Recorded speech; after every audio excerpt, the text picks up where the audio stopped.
Waves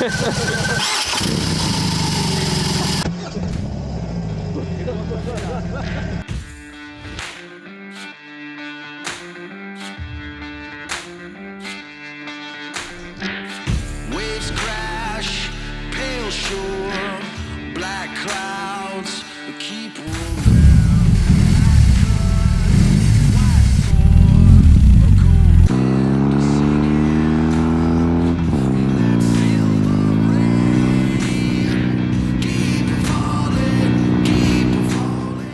Hello everyone and welcome to the Red channel. We're here in our Red studio with Matteo, who you usually never see because he's on the other side of the camera.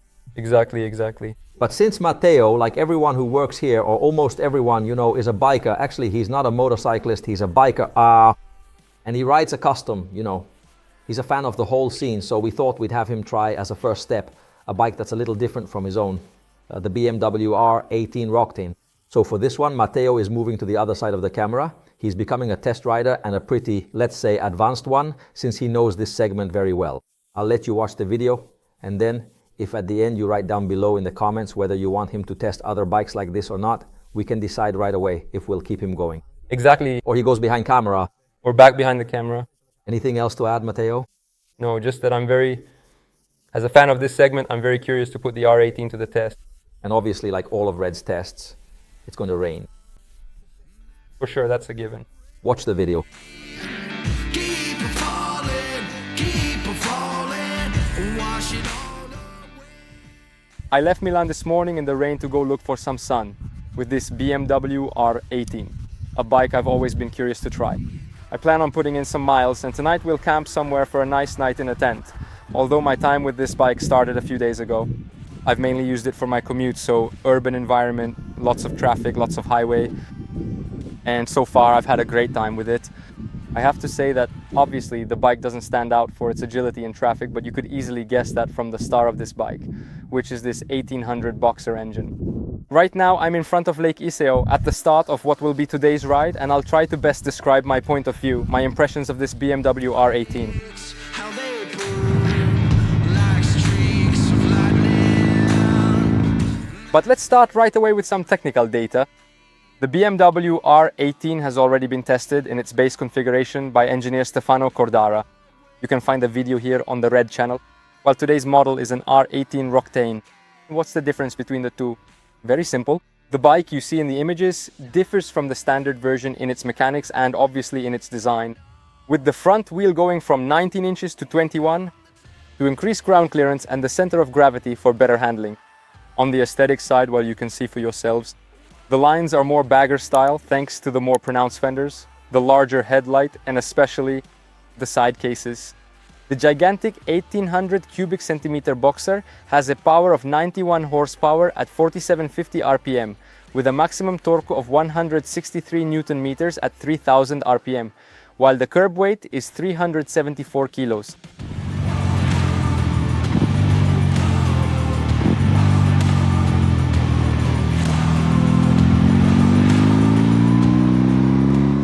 Now, let's take a closer look at the star of this bike, the gigantic 1800 engine right up front.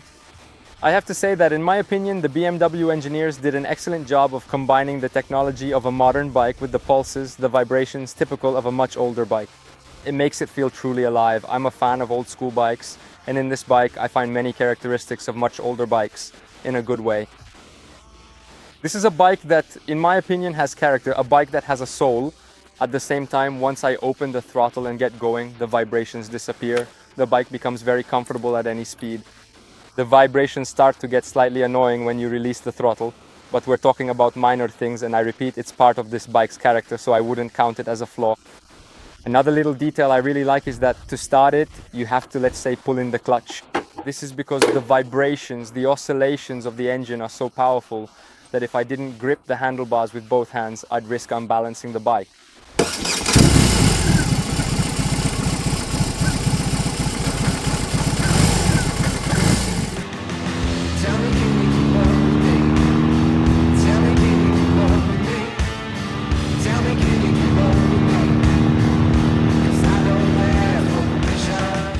And straight from the Presolana Pass, let's talk a bit about this bike's electronics. I had the chance to try all three maps, rain, roll and rock. I used rain, especially this morning when I was in a downpour, and I have to say it's very similar to the roll map.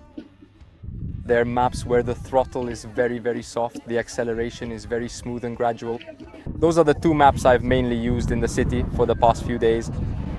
The rock map, on the other hand, is definitely the most interesting one, and it's the only one that reminds you that you have an 1800 between your legs. Because as soon as you open the throttle, right from the very first twist, it immediately unleashes all its power. And so I have to say it makes for a really enjoyable map. I used it especially on the last stretch of curves where the asphalt was a bit drier. So from an electronics standpoint, I have to say this bike works very well. One small flaw I've found so far regarding the electronics is that it's missing a fuel level indicator. And I have to say that, as I said before, coming from the custom scene and loving old school bikes, I'm used to riding without a fuel gauge, so I usually just turn the petcock and I'm fine. With this bike, however, I didn't expect it to not have a fuel gauge. On one hand, one thing I think is very beautiful about this bike is the simplicity of the instrumentation. So maybe adding a fuel gauge would have cluttered up what is, in my opinion, a beautiful, super clean instrumentation. I'm not a fan of overly elaborate instrumentations. I prefer to ride with the simplest bike possible. Anyway, once you hit the reserve, a light comes on the small LCD panel inside the analog instrumentation, so the whole thing lights up, it's impossible to miss it. And from that moment, you have about 70 kilometers of reserve. So basically, it lets you proceed calmly to the next gas station.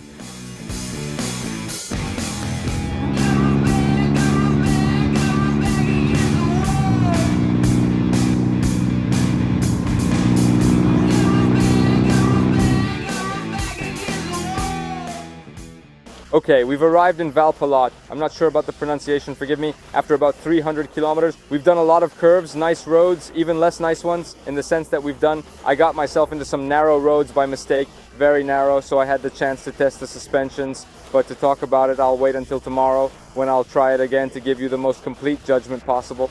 Now, I'm with Luca, Loris, and Georgia, who will be with me tonight and tomorrow.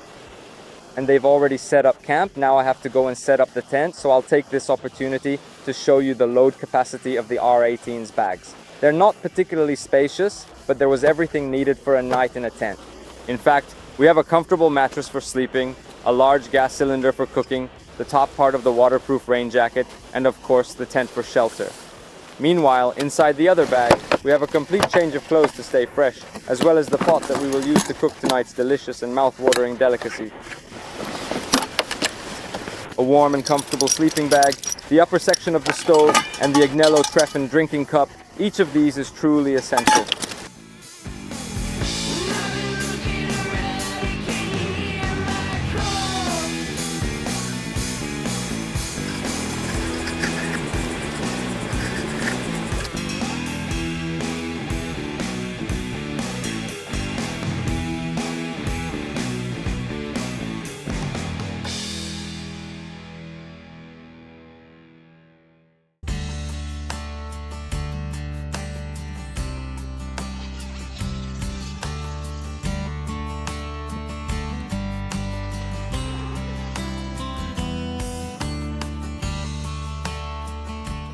Second day of this BMW R18 test.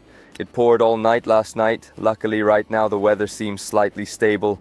Today we'll also go looking for some sun, hoping to have the luck we had yesterday.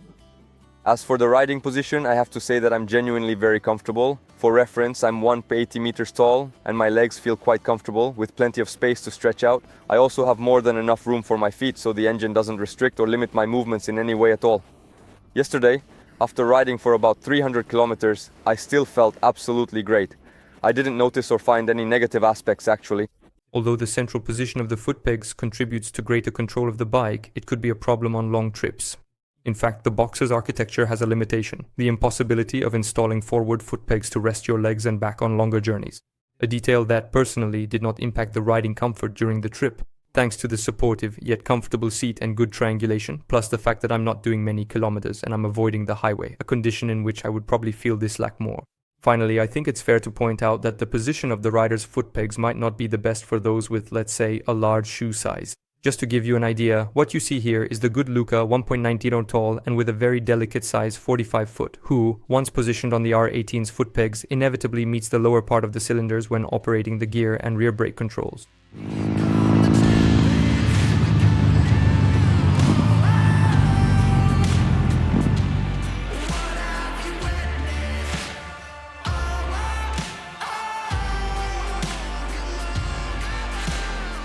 Right now we're in Lazis on Lake Garda at La Pacheca, a cult spot for all lovers of the custom world. And in fact, as soon as I arrived, this bike has already caught the eye of many motorcyclists here, confirming that it's one of a kind. And over the course of these 500 kilometers, I've had proof that this 1800 Boxer engine definitely doesn't go unnoticed. In fact, it's an engine that attracts a lot of people's attention.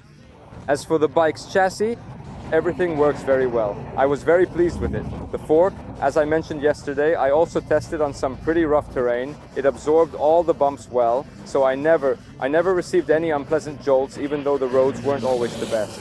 As for the riding dynamics, this bike has a very low center of gravity, so despite its imposing weight of over 350 kilograms, it's very nimble. Although I have to say that the lean angle is quite limited. In fact, I happen to throw a nice spark. But still, it handles very well. It's very pleasant. As I said at the beginning of the video, I've already tried it in all 3 riding modes and I found it very fun.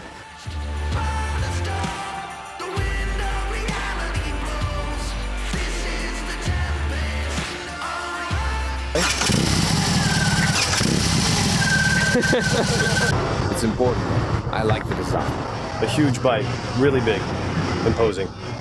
I like everything, its flexibility, everything, the lines, the design, it's imposing, beautiful.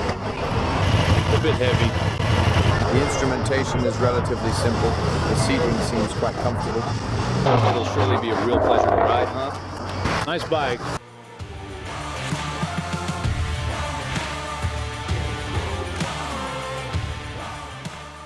After riding for about 800 kilometers, which included lots of curves but also a lot of traffic, urban settings, and also out of town. In short, I've tried it in the rain, in the sun. I've had the chance to really test it well these past 2 weeks. To sum up my riding impressions over these kilometers we've spent together, I have to say I'm very satisfied with this bike's handling. It's true that when stationary, it's very demanding. You can feel the weight of the 1800 Boxer engine, and consequently, the bike is quite demanding in stationary maneuvers, even though it has a reverse gear, which is definitely very useful in certain situations. However, once the bike gets going, it's very balanced, it handles very well. I had the chance to ride it on very narrow roads with hairpin turns, and I felt comfortable. Of course, it's demanding, it's a very physical bike, but then again, that's a typical characteristic of pretty much all custom bikes. As someone who loves this genre, I got along with it very well. I really enjoyed it, both on the mountain passes and on the road. Obviously, the bulk of the engine really makes itself felt, especially in city environments where you often have to overtake other vehicles, but that was clearly to be expected.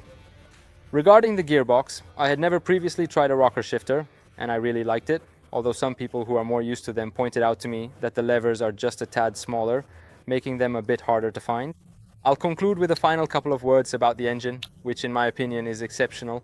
It really is the component that gives this bike its character and that makes you truly enjoy it. On the other hand, the only flaw I found is perhaps the presence of plastic, but maybe that's just a pet peeve of mine. Another small modification I'd make would definitely be the exhausts. They're very beautiful aesthetically, but in my opinion, they don't give this engine the right voice. I also thought about how it could be customized.